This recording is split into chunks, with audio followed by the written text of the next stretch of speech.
The purpose of this video is to serve as a tool to combat all the lies and misinformation that is commonly being spread right now about Charlie Kirk. And it's ironic because someone like Charlie Kirk is oftentimes called racist and homophobic, yet he's one of the main reasons this YouTube channel that you're watching right now even exists in the first place. He knew the young gay black Amir in 2018 and strongly advocated him to be more vocal online and spread his thoughts and to always seek the truth. Not even one day after the event, it was one day, the night of the first event I ever gone to in 2018, where I met Charlie Kirk for the first time, that I started being vocal online. And here we are today, and to this day, I still have one of the hats he even gave me. So I feel like this video is necessary because that's all Charlie ever did and pushed me to do and push everyone to do, is to seek out the truth. So I want to put the truth in his words in a very articulate manner. You can go through this video chapter by chapter, and it hits a lot of different marks and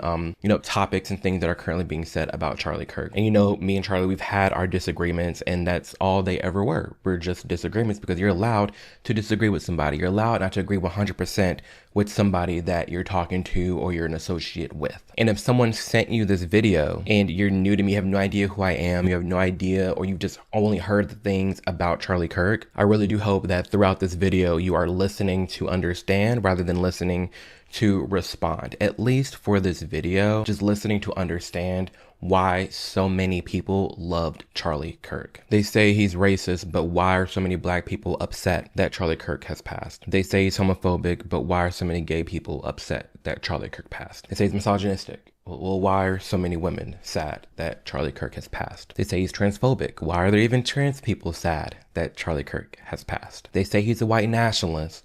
Well, why are so many black, Hispanics, Asians, the list goes on, anyone that's not white, very upset that Charlie Kirk has passed? If any of those terms were real about Charlie Kirk, then why on earth do all the same people that were commonly being told he hates loves and supports him? Just stop for 1 second, just 1 second. Stop listening to mainstream media. Stop listening to your friend groups. Stop listening to your echo chambers in social media, which even I myself in, and I try my best to, get away from echo chambers. Just stop being told how to think. And yeah, you're watching this video and I'm helping debunk the lies, but it's with his words and with full context, of which most people are not getting. Like, that's the one thing I learned from Charlie the most back in 2017, 2018, when I was really, all my worldview and my thoughts are being challenged. Watching his content and even getting the chance to meet him was just, seeking the truth for myself. I listened to my friends, I listened to my favorite influencers and creators, but I always defaulted to my own research and deep research, really understanding what they were saying and why. And it's hard. It destructs your worldview. It's challenging. It is, but it's needed. We have to stop and think for ourselves. Like, truly, again, I can't stress this enough. Everything that they say Charlie is, there's a group of people for each term that absolutely adore him and miss him. Why? That's what this video is about. This is exactly what Charlie always pushed me to do. And this is what I feel like is missing right now in this discourse about who this man is, especially from the left, the party of love, inclusivity, positivity, the list goes on. If that is the case, why are things like this being displayed? Why are things like this being promoted right now? Why are things like this being said? You don't see that type of behavior on the right. You don't. Hell, even the center, you don't. You just don't. Like, again, you're listening to a black gay man who used to be so far on the left, crying in the streets, and now I'm more center right, admittedly, because of my own research that I've done. People think I grew up so privileged. I've been homeless before. I've been sent to conversion therapy. Like, there's so much to me and my story. So like let's get any pre-notions about who I am and what I do, get those out. Okay, this video is for the person that I once was, who was lost in this realm, in this mainstream media, in this news cycle, not knowing what to believe, where to go. That's when I make content like this. Again, this party of love, inclusivity, positivity, like it It's everything but. There's this massive wave, and we'll get into that in another video, but there's this massive wave of people leaving the left. You don't see it that much from the right, and there's a reason for that. You know, you think about George Floyd in 2020. George Floyd passed, and in response to George Floyd dying was a summer of riots, $2 billion in damage, and over like 30 people killed. We lose Charlie Kirk, and the only thing that's happening is vigils and people mourning. And then everybody on the left, very happy and ecstatic that Charlie has passed. Not to say there weren't people making jokes about Floyd. That I'm not saying that wasn't the case, but at this caliber, insanity. You know, we were hearing things like, where was this energy when the Democrat died in June? Okay, you're right. Where was this energy? Ever since Charlie Kirk died, you have had thousands of videos of people celebrating his death. You have teachers, like college teachers, professors, deans losing their jobs because they are promoting and applauding assassins. Yet the right didn't have that energy when a Democrat died. One mainstream Republican, I believe, did or said some harsh things. But again, it wasn't to this caliber. It wasn't at this level of people making fun of someone's death, applauding someone's death, and just the thing that we're seeing right now doesn't reflect you or just the average person out there. Do not become the hate you claim to fight. Don't do it. Don't. As we go through this video, I want you to keep in mind some key things and just some things to have in the back of your head regarding who actively calls for and promotes political violence. I just don't even know why there aren't uprisings all over the country, and maybe there will be. People need to start taking to the streets. This is a dictator. You know, there needs to be unrest in the streets for as long as there's unrest in our lives. Enemies of the state. Show me where it says that protests are supposed to be polite and peaceful. Do something about your dad's immigration practices, you feckless. If they go low, we kick. How do you resist the temptation to run up and wring her neck? Biggest terror threat in this country is white men, most of them radicalized right up to the right. I thought he should have punched him in the face. I said, even if you lost, he insulted your wife. Yes. He on the escalator and called Mexicans rapists and murderers. He said, well, what do you think I should have done? I said, I think you should have punched him in the face and then gotten out of the race. You would have been a hero. We're only one third through this video, and I'm done playing it because it just keeps going on. All these news outlets, left wing, CNN, MSNBC, all these news pundits literally calling for violence. You know, words have meaning. You're calling someone, even myself, every day, get called racist, homophobic, transphobic, bigot, Nazi. I've been called it all. Like you destroy the meanings of these words and you just throw them out nonstop. You really do. And when politicians do things like this, it boils my blood. Not even just politicians, but mainstream pundits and political commentators. I've never, like there are some fringe people out there, but on this level, this mainstream, on the right, calling for violence in this manner, no. You don't see it. You just don't. And the lies. There's so many out there that we'll go through, but we're going to focus on Charlie Kirk for this video. But here's an inkling. Here's just one example of a small lie that is like, it's one card in a house of cards of lies that they have built, that they present as the mainstream media.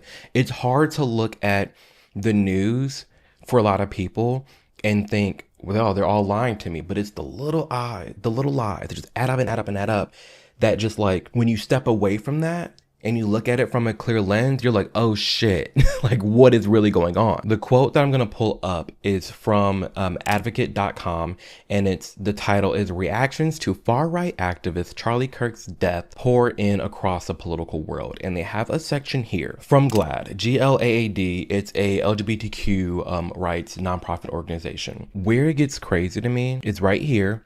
GLAAD stressed the extent to which Kirk and Turning Point USA promoted anti-LGBTQ plus narratives. The group highlighted Turning Point College's campus campaigns featuring speakers such as Riley Gaines, Chloe Cole, and Pastor Jensen Yu, who regularly spoke against transgender people. You guys, Chloe Cole's trans. Chloe Cole was a trans minor that got a double mastectomy as a minor and actively speaks out against transitioning minors so that they did not have to go through all the medical defects and mental turmoil that Chloe Cole is now going through because she was sent down the right to transition as a minor. I was medicalized starting with puberty blockers and then testosterone at the age of 13. I went on to have a double mastectomy at 15. You have GLAAD, this gay organization, calling Chloe Cole anti-trans people. They're literally... That's just one example, you guys. That's just one example. Again, I show all this and I'm saying all this because this is what Charlie inspired me to do. It's what he told me to do. And I'm very honored and very thankful for the interactions that I've had with him in the past. Truth matters. Context matters, and I hope that you walk away from this video with at least a more open mind and understanding on why so many people genuinely love the things he had to say and how he operated and moved through this realm. Regardless, in this video, I'm going to be recapping all the things that are currently being said and discussed about Charlie Kirk, starting off with gun rights. You will never live in a society when you have an armed citizenry and you won't have a single gun death. That is nonsense. It's drivel. But I think it's worth it. I think it's worth to have a cost of, unfortunately, some gun deaths every single year so that we can have the Second Amendment to protect our other God-given rights. That is a prudent deal. It is rational. And this is important because it's a clip that's kind of like a gotcha. Well, Charlie called for this. He asked for this. No, he did not. There's a strong difference between advocating for gun rights because you can protect yourself, but your personal safety, and also from a tyrannical government, versus the right for mentally ill people to commit political assassinations. There's a major difference, and obviously there's some context that goes into that. He's not advocating for political assassins to take place. He's not advocating for crazy people to just go out there and be shooting people willy-nilly. No. He's acknowledging the fact that some shootings will happen, but we also can acknowledge that this assassination of Charlie Kirk is bigger than just a random shooting. That's not what this is. This is a planned and targeted attack. That's what that was. It was an attempt to silence this extremely growing faction of people that are going against mainstream media, speaking up for the truth and being loud about it. A movement that Charlie has been behind and is highly, highly responsible for. And all this did, honestly, was push forward his beliefs even more. Yes, unfortunately, bad people get a hold of guns and they do something horrible, but I'm not looking at that clip of Charlie Kirk and think, well, he clearly asked for it because, he's fine with citizens having guns. No, that's just not how that works. Empathy. Now, there's also a clip that's going around of Charlie Kirk talking about his opinions on the word empathy, and let's just hear what he has to say. The new communication strategy is not to do what Bill Clinton used to do, where he would say, I feel your pain. Instead, it is to say, you're actually not in pain. So let's just very short clip. Bill Clinton in the 1990s, it was all about empathy and sympathy. I can't stand the word empathy, actually. I think empathy is a made-up New Age term that does a lot of damage, but it is very effective when it comes to politics. Sympathy I prefer more than empathy. That's a separate topic for a different time. Important. At the end, he says, sympathy is what I prefer more than the word empathy, because he feels like empathy is a word that's being taken advantage of. And it is. It is an overblown word. It is a word that has been, if we're going to explain that quote and what he was referring to and talking about, this idea that's been growing that we have to be empathetic of everybody. And there comes a point where our empathy clouds our judgment. There comes a point where you're so empathetic. Instead of just having sympathy for somebody, you're so like, I feel your pain and I don't want you to have pain. Here, just take anything. Where that ruins society. Something that I often think about is this growing hatred, like infighting within the LGBTQ community, and I'm not kidding you guys. There's a growing faction of trans men who hate gay men because trans men are saying trans men are men. The only reason I'm gay, I'm sorry, all due respect to females out there, the only reason I'm gay is because I don't like women, like biological women. I don't like biological women. Trans men are biological women. Obviously, that's not going to work out. So you have some gay people like, you need to be empathetic towards these trans people and recognize them as a man that they are. We're different. And then people are like, well, that hurts their feelings. You're being transphobic. You're being a bigot. And it's being overused. it's being overused. Oh, well, we have to be empathetic towards Leah Thomas changing in the restroom and identifying as a female. Leah Thomas is walking into this women's locker room, slanging the elephant trunk all around, making all the women, biological women, feel uncomfortable. But people are using the term, oh, you have to be empathetic towards Leah. Leah identifies as a female, she's a female. That word is being used in a negative manner. That's what all that was talking about. He appreciates and values the word sympathy. So people are taking this quote out of context and say, well, I don't have empathy for Charlie because Charlie doesn't like empathy. Look deeper. Stop listening to friend groups. Stop listening to tweets. Stop listening to TikToks. Like literally, just think deeper about these things, you guys. Think deeper, think critical, and the truth will be revealed. Gay people. I'm a gay conservative, and I just want to ask you, what do you have to say for people like me who kind of feel like, I guess, it's kind of hard for gay conservatives because there's not a lot of us. So, like, what do you have to say to other gay people who need to realize, like, they do have a choice? Yeah, first of all, welcome to the conservative movement. I don't think you should introduce yourself just based on your sexual attractions. No, I agree. Because that's not who you are. I like to be thought of as a person. And for sure, you are a complete human being, and I'm sure you treat people well, and you're studying something. So I want to get away with this idea that you're gay anything. I just think that we have gone a long way in the negative direction in this country, where we act as if the most important part of your identity is what you do in the bedroom. It doesn't mean that much to me, but if you ask from a perspective as a Christian, I don't agree with that lifestyle, but politics is about addition and multiplication. I imagine you agree with a lot of what we talk about. Absolutely. Right? Strong borders, strong country, and for that, we welcome you into the conservative movement. Thank you. That's who they call homophobic. Oh, well, he said he doesn't agree with that lifestyle and he doesn't like gay marriage. That's fine. You don't have to think 100% with me on board, and just because you don't like what gay people do doesn't mean I'm gonna write you off as a bigot, homophobic person and then like boom, just not gonna talk to you for the rest of my life. No. Do you have any idea how gay Turning Point is? With all due respect. You have any idea how many gay people is employed there? Any idea how many gay influencers have been on Turning Point's platform? Like, I can't comprehend this idea that he's this homophobic bigot just because he is very fond of his religion and he doesn't think two guys should be able to get married. There's a lot of people that think that. I personally think the government should just be out of marriage completely. But again, I'm not going to write somebody off just because they have one opinion. One opinion that may change. One opinion that we probably can reach a middle ground, like the government getting out of marriage. But very kind, very respectful, very opening to lots and lots of gay people out there. That was the Charlie I knew. Everybody knew.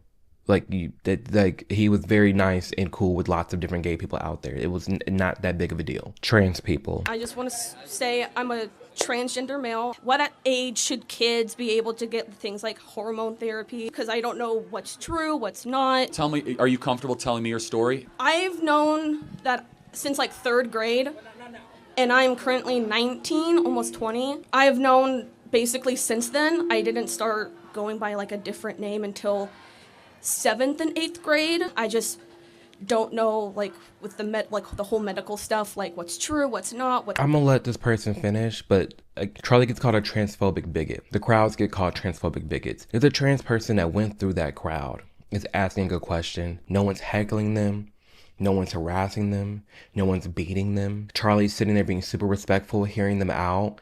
That's all he ever did, was hear people out. Like, he wasn't this radical person that was very mean and rude on campuses. No, he could get stern with people. He was matching energy, that's for sure. He matched energy. But this is who we're talking about as someone super transphobic. It's helpful because I've heard so many different opinions. First of all, thank you so much for that. Yeah, of course. So I'm going to have an opinion that very few people will ever tell you, which is I want you to be very cautious putting drugs into your system in the pursuit of changing your body. Mm-hmm. I instead encourage you to work on what's going on in your brain first. I think what you need first and foremost is just a diagnosis. Mm-hmm. Just someone that is going to listen to what you've gone through, listen to what else is going on. My prayer for you, and again, very few people will say this, I actually want to see you be comfortable in how you were born. Yeah. I know that you might not feel that way, but I think that is something that you can achieve. I think that with the right team and the right people, you don't have to wage war on your body. You can learn to love your body. That's That's the people. That's who someone that people are calling transphobic bigot. Someone like that in an interaction like that.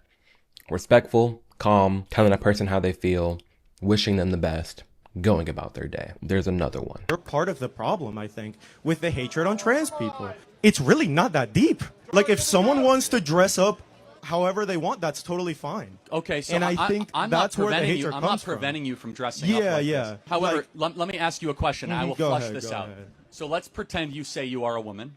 Yeah, and let's pretend. I know you are a man, but I refuse to call you a woman. Okay. Who's the hateful one? I would say you are. I mean, I wouldn't. So you're going to force me and shame me? No, hold on a second. Anything, man. I'm the hateful one. It's really just like common courtesy. It is never common courtesy to lie. Okay. You do not become a thing just because you say it, you are the thing. And guess what? Nobody in the history of the species that was born XX or born XY and transitioned is able to change their chromosomes. Every one of your cells is coded either XX or XY. And it is an insult to women everywhere in this audience and across the country that's saying that you could just wear makeup and dress like a woman, undergo surgery, that you magically become a woman. And it is the abolition of women and is the abolition of reality. That it can be hard to hear for some people. I will acknowledge that. But that's not transphobic. That's just the truth. There's a reason trans people exist. You have male and you have female. If you're transitioning from male to female, you're attempting to mimic the other thing, right? You're transitioning from male to female. Clearly, what that means is you were never that thing, and you're never going to be that thing. I have trans friends. I love my trans friends. They acknowledge that they're what they were born as. They acknowledge their gender dysphoria. They acknowledge the mental health things that they go through, and that's all fine and dandy. And I call them what they want to be called, but you can't force that on somebody. The only reason all this attention has been on trans people the last few years is because their involvement in transitioning minors and being involved in women's spaces. That's it. The two most protected groups of people in the world, really, for the most part, that's kind of like off limits, women and children. Trans people in the United States the last few years have gone after women and children. There's other videos on my channel that we've talked about this in great lengths, but this is a thing that actually has happened. This is why people have become so vocal. There's a reason we see gay relations in the United States completely getting positive and getting better, and it starts plummeting when all this stuff started happening, when trans women in sports and transing children. If we're gonna look at it from a different perspective, kids, they can't drink, they can't vote, they can't smoke. They're kids. They're not grown enough. So this thought and idea that you can give a 14-year-old a double mastectomy, and before you say, oh, it doesn't happen, Chloe Cole, it does happen. Before you say it doesn't happen or that's wrong, these are things actively going on. I have all the books. I'm talking about book bans. I have all the books in my closet. I've read them all, the LGBTQ books that have been banned. It's literally corn giving instructions on how to please yourself. For 6th graders? Again, I wasn't going to be sitting here being told how to think. I bought the books. You can buy them. You can look in them. And you can decide for yourself if you really think that's appropriate for 5th and 6th graders. It's not. But on the topic of trans, Charlie Kirk really stood up for the women and children. And he did promote the detransitioners because their voice matters too. It does. Especially when you're dealing with minors. Not adults, minors. When you have this growing faction of trans people saying, hey, I was a trans minor and I made the wrong decision, at least wait till you're an adult. All of a sudden, that's being considered transphobic and bigoted. I thought we were supposed to listen to them. Notice whenever you're being invited to hear another side, it's always a term for them. Oh, they're transphobic, don't listen to them. They're TERFs, they're anti-trans people, they're self-hating gays, self-hating blacks. What if they're just people with opinions? What about that? Racism. You are here in the wealthiest country ever, at an amazing university, with all the opportunity imaginable in front of you. And all you want to do is look backwards at everything that prevented you when you are a glaring example that there is no systemic racism and you can actually achieve your wildest dreams. Whoa, I never said that. Hey, I'm not the only black person who exists out there. There's so many people who this culture is affecting to this day. Do you know black Americans are the richest black people on earth? What statistic Africa. is that? Okay, I need you to pull that up like right Fine, now. you can. Black Americans per capita on average. Can you pull that up? I'm hosting an event right now. I don't know what to tell you, but anyone can fact check me on this. So you cannot find a black majority country or any country where black people have significant representation where they are as wealthy, because even the poorest people in America are in the top 5%, the top 2% of wealth around the world. And so my whole belief is stop acting like you're a victim and start making better choices. That's not racism. I am my ancestors' dream.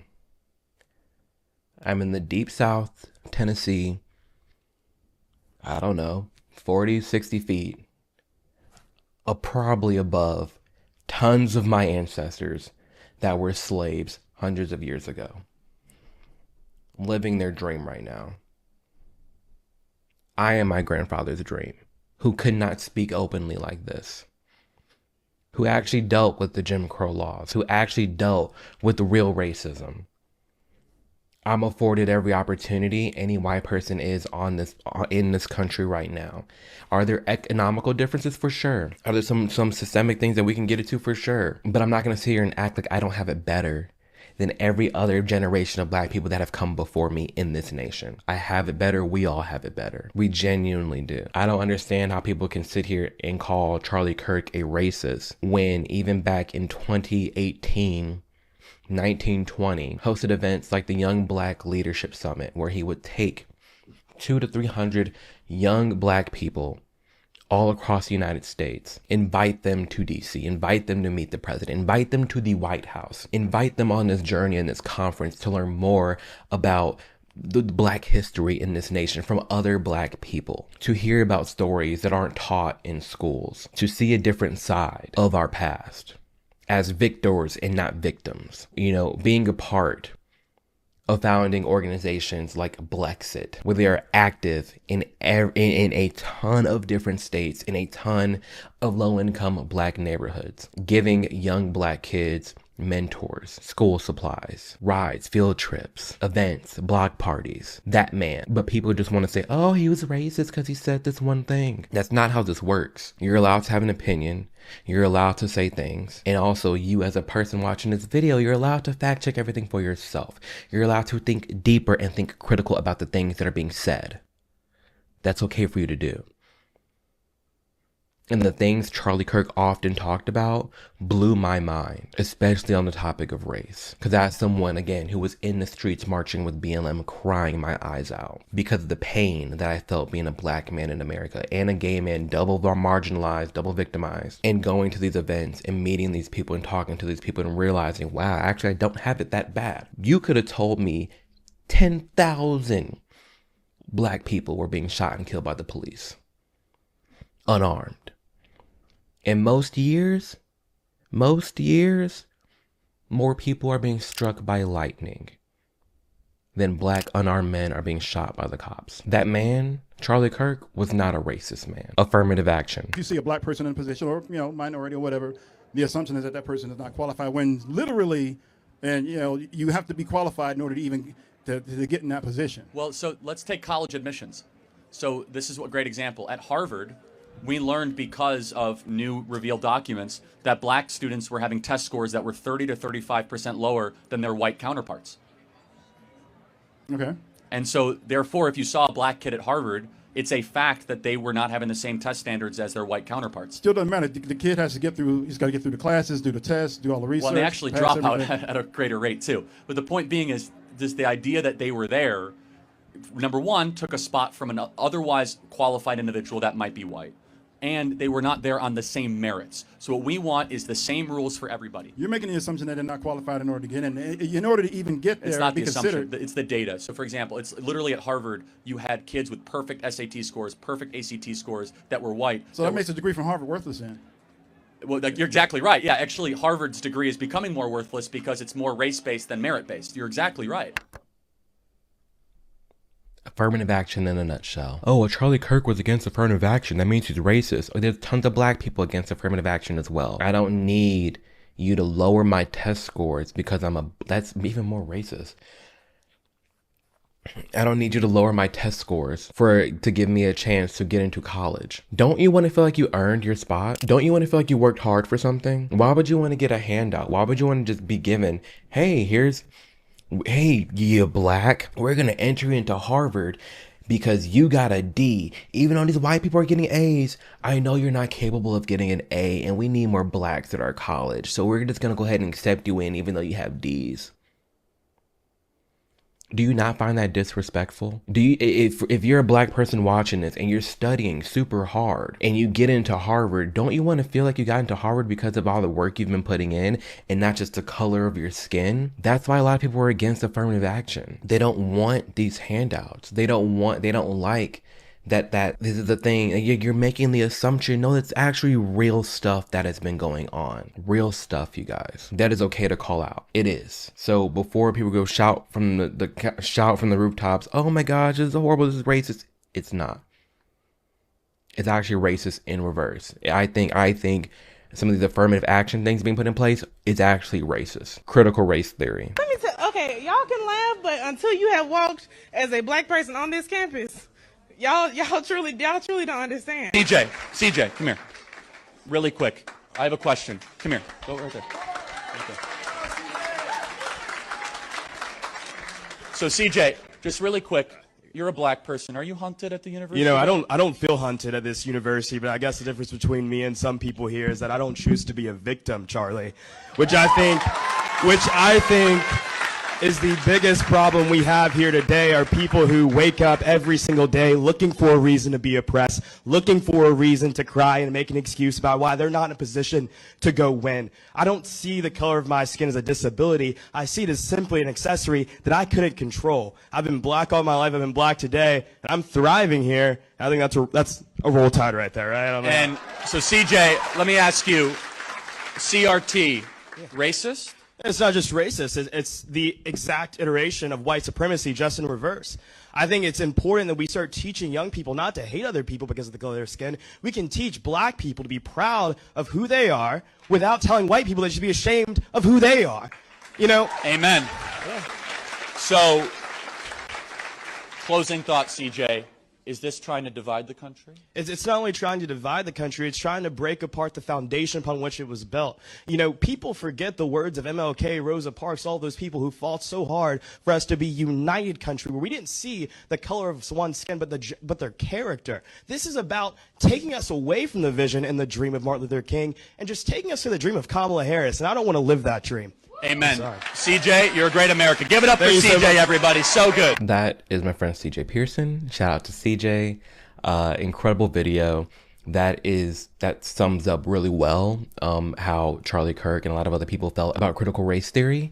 And it's fun. It's interesting, you know, that black girl that started off the video. Well, if you were black on this campus, you would see how we really feel. We have to stop speaking on behalf of everybody. We do. Because that quick, there's another black person, another student at that university in that audience that said, I'm having a different experience than you. I love it here. I'm thriving here. Mindset matters a lot, you guys. And on the topic of critical race theory, we're allowed to teach black history. We're allowed to, it's American history. We're allowed to teach those things. I never understood this concept of critical race. You're focusing on race and Black History Month. No, we don't need it. Just incorporate a black American and black history into our nation's history and teach it all year round. I don't need a separate month to celebrate my race. I actually think it's racist to reduce my lineage and my family's American history to 1 month. It's just American history, and we can talk about it, we can teach about it without teaching black people to be victims, that they're owed something from white people and have white people feel bad for being white because of what happened in the past. It's the past. I don't have to feel bad about it because things have changed. Again, I'm my ancestors' dream. I'm afforded every right they wish they had. They can't even fathom the life I'm living right now. They can't. So on the topic of critical race theory and using that to call Charlie racist, kind reminder, there are tons of black people who are against critical race theory too. So you're gonna sit here in front of my face and all these other black people's face and call them all racist and they're race traitors and they hate themselves? Or you're gonna have critical mind. You're gonna think hard about this and really think, Damn, what are some other perspectives on critical race theory that must not be hearing? What do other black people have to say about critical race theory? What was Charlie Kirk really saying about critical race theory? What was so hateful that people think, but then also so many other black people loved? Look into it. Illegal immigration. I don't like your t-shirt. I'm an immigrant. I don't understand why you would want to deport some of my friends and family who have been working hard in this country. What's your name, sorry? I'm Claudio, sir. Yeah, Claudio. And this is just a thought exercise, but it's very revealing. You are king, and you find out that there are 30 million uninvited people in your country. What do you do with them? I try to find the most humane way of sending them back to our country. But first of all, I want to say... That's what we're doing. Wait. That's what we're doing. So what country did you emigrate from? Are you going to, like, discriminate against me? No, I'm going to do the opposite, actually. I'm Mexican. But you came here legally, correct? I did. You followed the rules. The people that you know didn't follow the rules. True. So I divide America not into Hispanic and white, into rule follower and rule breaker. Yeah. And so when someone breaks our rules, there must be justice done. And the most humane way is you go back to your country of origin. Some of my boys, like, they're being, like, persecuted, like, back home, them and their families, like, they're, like, in, like, drug-related, like, wars and violence, and the only way out is if they escape and they break the American law, but that's the only way they're going to survive. If that is correct, we have a special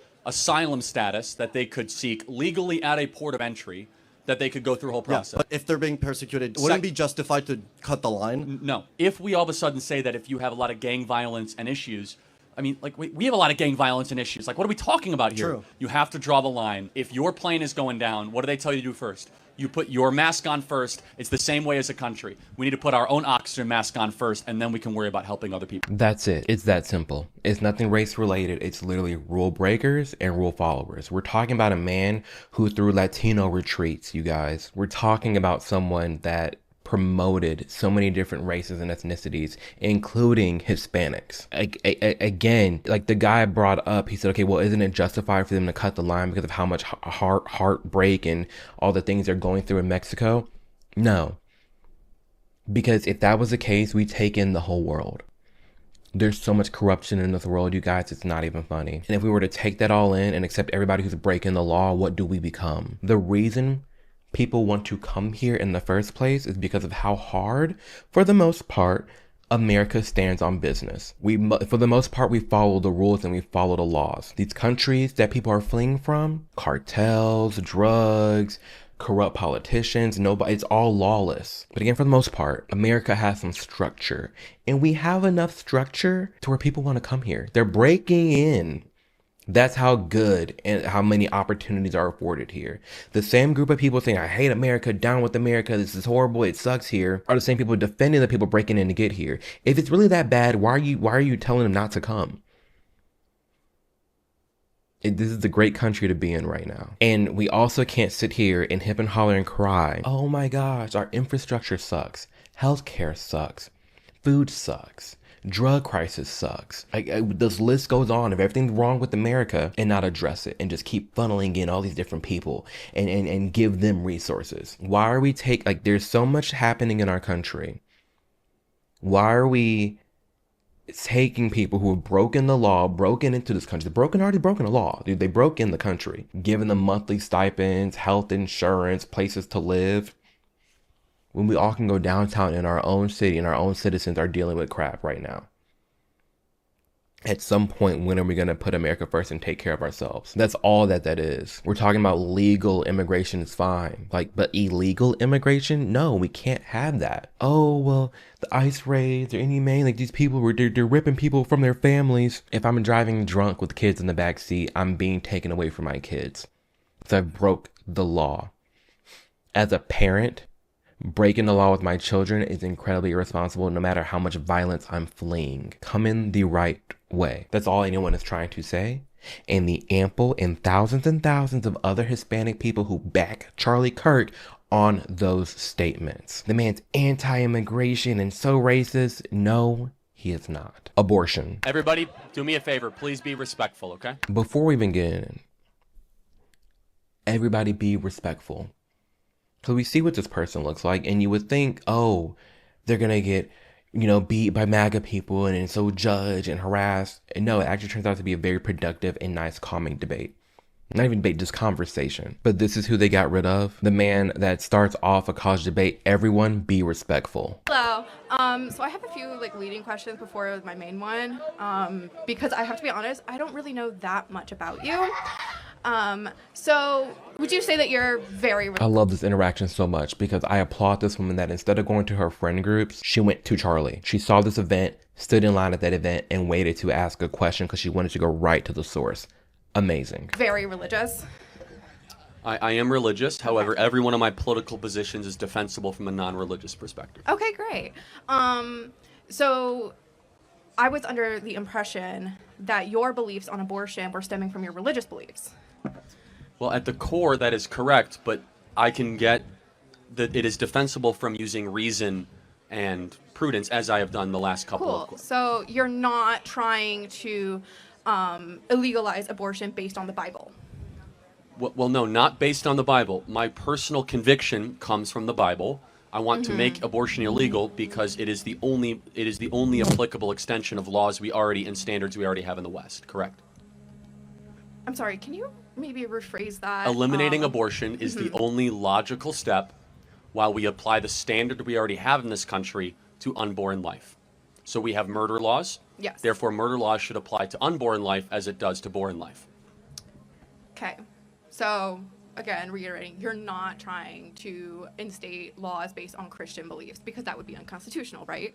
Well, again, sort of, but no, I am not using scripture to defend my beliefs. However, my personal convictions start with scripture, but the political views that we're talking about here are all defensible using reason and Western tradition. 2 points to this, because abortion argument isn't always about religion or God. There's a lot of agnostic people and atheist people who also do not like abortion for the very simple reason that nothing's consistent. You can have a pregnant woman driving to the abortion clinic to get rid of a baby and it's fine. But that same scenario, if she gets T-boned and killed, the person driving will get charged for double homicide. Like, how come this mom with the life inside of her can go to the clinic, get rid of it, it's fine, but if someone killed her, it's double homicide because there's two people? How come it's considered a separate person sometimes, but not? You know, it's like when you have someone at 7 months getting an abortion, boom, it's fine. But if you have 7 months, have the baby, and they kill that baby, that's murder, and the mom's going to jail. It's just strange. Nothing is consistent. You know, the whole abortion argument's a separate video.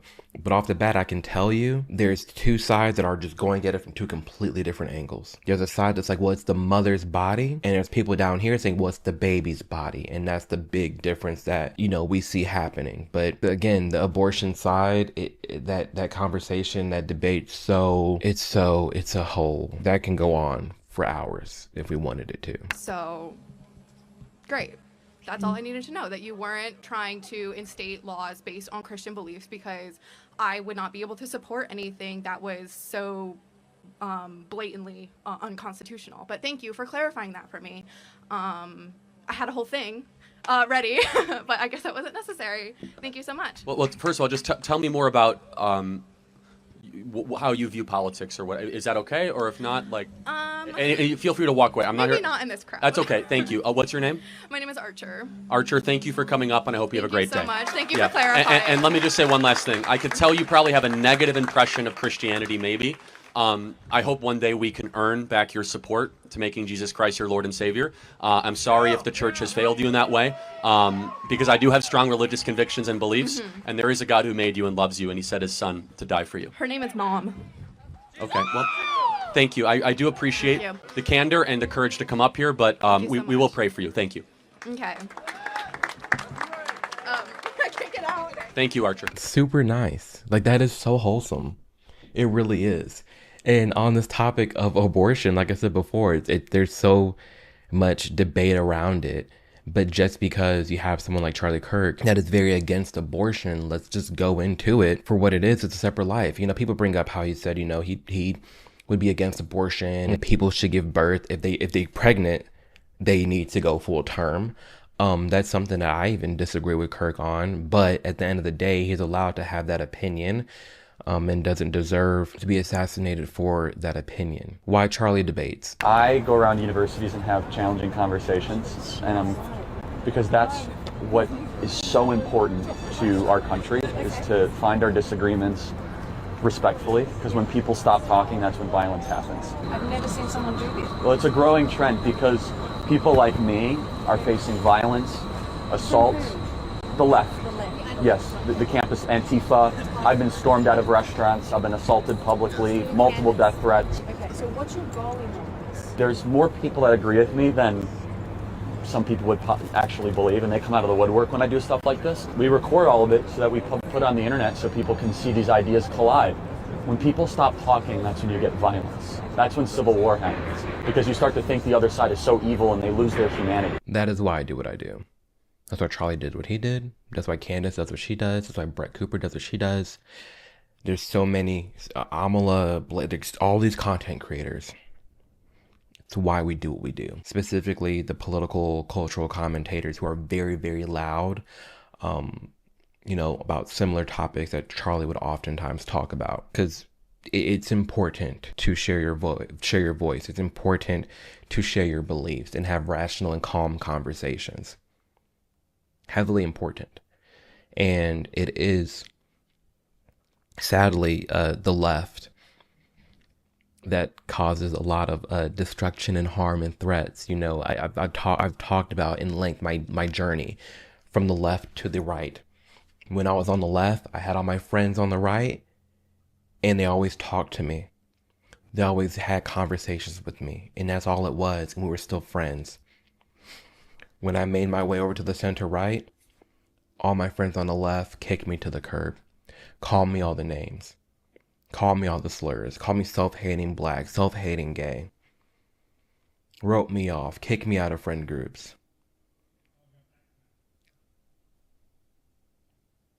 When I think about all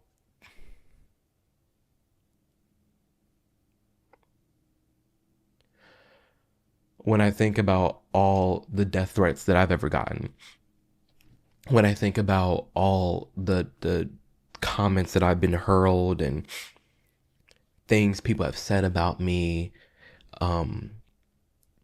said about Charlie, said about my friends, it's insane.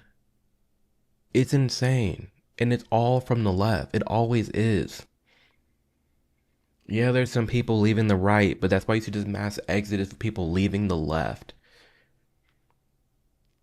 It's just violence. It's just destructive. It's just shutting down people nonstop. It's hip hooray over someone's death. This is bigger than just someone shooting someone. We've never had something like this happen. A public assassination at his event to this caliber since, honestly, Martin Luther King Jr.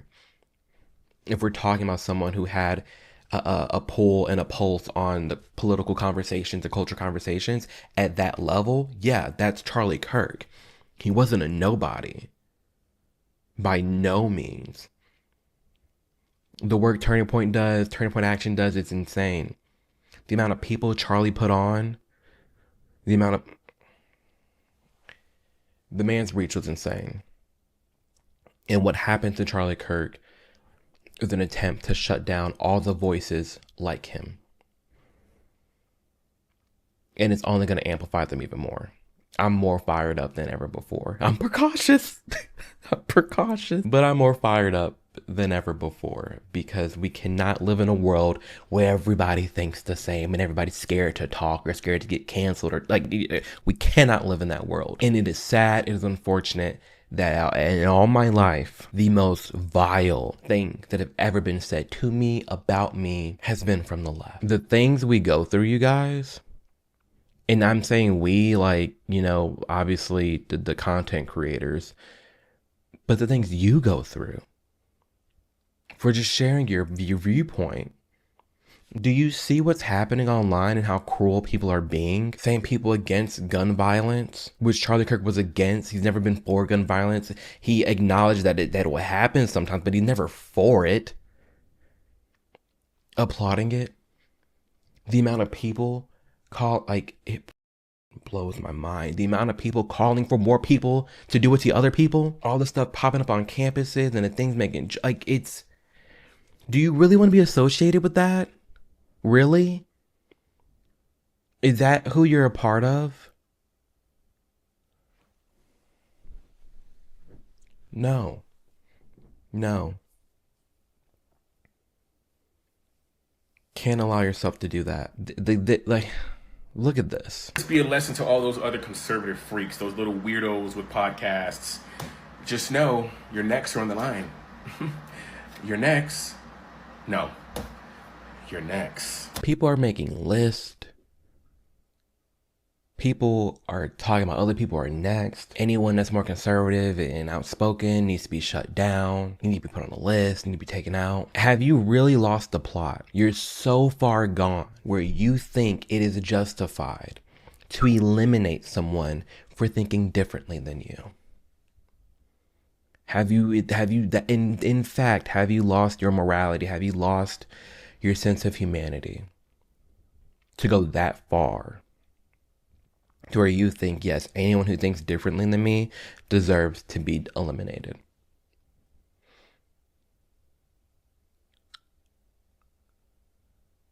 Like, I've seen some people's true colors the past few days. We all have. And I don't want any part of that. I don't. So far, I've seen videos of just the left being pro-unaliving political opponents.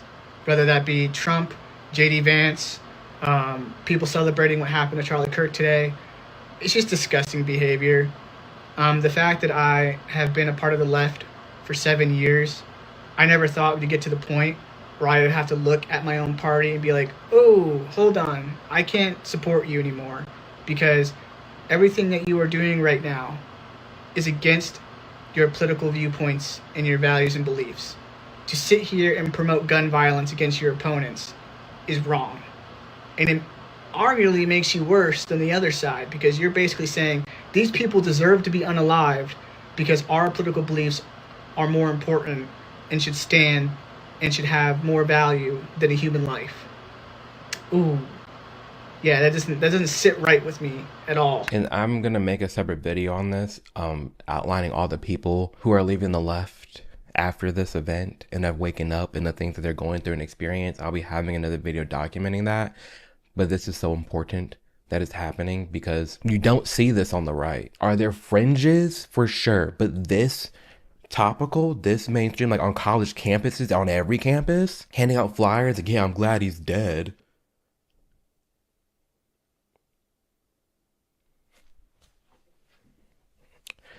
I don't understand it. It makes me uncomfortable. It makes me sick. It's been a very interesting last few days. It really has. But I know how my journey online got started. I know all the events that I've gone to and have been invited to. I know the conversations that I've had with Charlie. And I know that all this did was push me to be even louder and make more content and know that I'm on the right path. And I hope, and I'm honored by the messages that I've received, of humbly the impact that I've had on some people and them speaking out too. And it's great. And I have to say, rest in peace to Charlie, because a lot of that did start with him to me. Notably, also Candace Owens and Brandon Tatum back in 2018. They did a lot for me, said a lot to me, and I am here now today, loud and outspoken, because of the stuff that I've learned and what I've experienced and gone through and the motivation and drive from them. So I'm thankful for that. And with that, I'm just going to leave this video off with I hope you just go out there and get the news media for yourself. Do not allow yourself to be told how to think. Knowledge is amazing. Learning new things is amazing. Ignorance is amazing. Ignorance, the lack of knowledge, it's so awesome because it allows you to learn something new. Like if you're ignorant on a topic, it's like, great, I have an opportunity to learn something new. And always in life, there's lessons. You're either going to learn something new or you're going to teach somebody something new. That's exciting. Think for yourself. If anything, just be independent. Don't allow yourself to be led by your friend groups, by your favorite influencers or creators. Think for yourself, please. Please. So major thank you to Charlie Kirk, Turning Point USA, Turning Point Action, Turning Point Events, all my supporters, friends, family. Thank you guys a ton. Love you guys a ton. And we'll catch you in the next video.